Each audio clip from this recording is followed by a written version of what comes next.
എല്ലാവർക്കും ഒരിക്കൽ കൂടി ഹോം ടിപ്സ് ആൻഡ് കുക്കിങ്ങിലേക്ക് സ്വാഗതം. ഇന്നിവിടെ ചെയ്യുന്നത് കുറഞ്ഞ സമയം കൊണ്ട് വളരെ ടേസ്റ്റി ആയിട്ട് മിൽക്ക് പേട എങ്ങനെ ഉണ്ടാക്കാമെന്നാണ്. വളരെ കുറഞ്ഞ സമയത്തിലാണ് ഉണ്ടാക്കുന്നതെങ്കിലും ടേസ്റ്റിന് ഒട്ടും കുറവ് വരുന്നില്ല.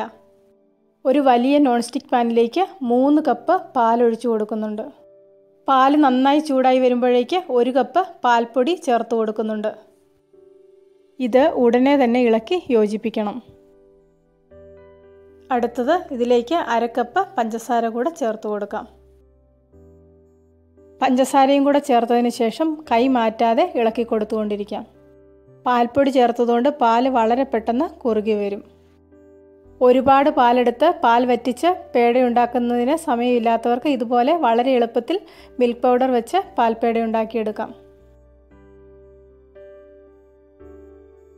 പാലിവിടെ കുറുകി വരാൻ തുടങ്ങിയിട്ടുണ്ട്. വളരെ കുറഞ്ഞ സമയം കൊണ്ട് പാലിവിടെ കുറുകി കിട്ടിയിട്ടുണ്ട്. പാല് നന്നായി കുറുകി വറ്റി വരുമ്പോഴേക്ക് അതിലേക്ക് 4-5 ഏലക്ക പൊടിച്ചത് ചേർത്ത് കൊടുക്കാം. പാലിവിടെ നന്നായിട്ട് കുറുകി വന്നിട്ടുണ്ട്. ഇത് തണുക്കുമ്പോൾ ഒന്നുകൂടെ കുറുകി വരും. ഇവിടെ 1 കപ്പ് പാൽപ്പൊടി എടുത്തിട്ടുണ്ട്. പാല് കുറുകിയത് തണുത്ത് വരുമ്പോൾ കുറേശ്ശെയായിട്ട് പാൽപ്പൊടി ഇട്ട് ഇതൊന്ന് ഇളക്കി കൊടുക്കാം. പേടയുടെ ഷേപ്പിലാക്കി എടുക്കാൻ പറ്റുന്ന പാകത്തിലാകുന്നത് വരെ കുറേശ്ശെയായിട്ട് പാൽപ്പൊടി ചേർത്ത് കൊടുത്തുകൊണ്ടേയിരിക്കാം. വളരെ എളുപ്പത്തിൽ പേട ഉണ്ടാക്കിയെടുക്കാവുന്ന ഒരു റെസിപ്പിയാണിത്. എല്ലാവരും ഇതുപോലെ ഒരു പ്രാവശ്യം ഒന്ന് ഉണ്ടാക്കി നോക്കണം. ഇവിടെ എടുത്തു വെച്ചിരുന്ന 1 കപ്പ് പാൽപ്പൊടി കൂടെ ഇതിലേക്ക് ചേർത്ത് കൊടുത്തിട്ടുണ്ട്. ഇനി കയ്യിൽ കുറച്ച് ബട്ടർ പുരട്ടിയതിന് ശേഷം പേട ഷേപ്പ് ചെയ്തെടുക്കാം. വളരെ എളുപ്പത്തിൽ പേട ഉണ്ടാക്കിയെടുക്കാവുന്ന ഒരു റെസിപ്പിയാണിത്. എല്ലാവരും ഇതുപോലെ ഒരു പ്രാവശ്യം ഒന്ന് ഉണ്ടാക്കി നോക്കണം.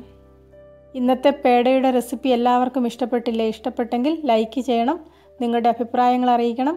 കൂട്ടത്തിൽ ചാനൽ സബ്സ്ക്രൈബ് ചെയ്യാത്തവർ ആരെങ്കിലും ഉണ്ടെങ്കിൽ സബ്സ്ക്രൈബ് ചെയ്യാനും മറക്കണ്ട. സബ്സ്ക്രൈബ് ബട്ടൺ ക്ലിക്ക് ചെയ്യുമ്പോൾ റൈറ്റ് സൈഡിൽ വരുന്ന ബെല്ലൈക്കണും കൂടി ഒന്ന് ക്ലിക്ക് ചെയ്താൽ മാത്രമേ ഞാൻ ഓരോ വീഡിയോയും അപ്ലോഡ് ചെയ്യുമ്പോൾ നിങ്ങൾക്കതിൻ്റെ നോട്ടിഫിക്കേഷൻ കിട്ടുകയുള്ളൂ. പുതിയൊരു വീഡിയോയുമായിട്ട് വീണ്ടും കാണാം.